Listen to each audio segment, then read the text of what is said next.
Hi everyone, my name is Bav and I'm the training specialist here at PixelPoint. This is the PixelPointHQ reports video. We will be looking at how reports work within PixelPointHQ. From the home page, click on Manage Reports. From here, a list of your organizations appears.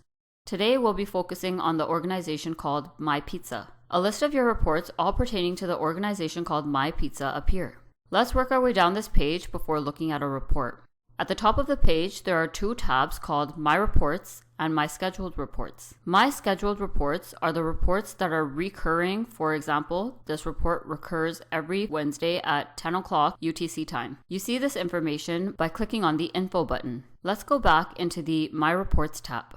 Under the My Reports and My Scheduled Reports tab, we see a list of all of our reports. At the top right corner of that, there's a Delete All button where you can delete all of your reports. Next, we see a status of our report, job name, execution date, which is the last time this report pulled data, view, info, and delete. On the left side of the page, we see a tab called Reports. This is where all of the reports within PixelPointHQ will be displayed. There are two categories for reports. There is My Reports, which are all of your custom reports that you have configured and saved with a new name, and Default HQ Reports, which come with PixelPointHQ. Let's take a look at the report called Sales by Summary Group. All of our data is displayed in a spreadsheet format by default, which is called a pivot grid, but this can be changed to a graph by changing the pivot grid to a pivot chart. Data can be filtered and configured within your report. Here you can see that whatever is checked off is an existing field in your report. You can check and uncheck more fields to add to your report as well. As I'm clicking more fields, you can see the data updating within the report at the same time.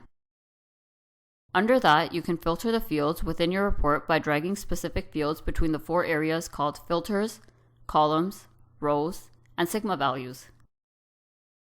Once you've made your changes to this report, you can exit out of the Filter tab by clicking on the X icon or anywhere else on the screen. And then you have the ability to save this report as a new report if you find this information beneficial.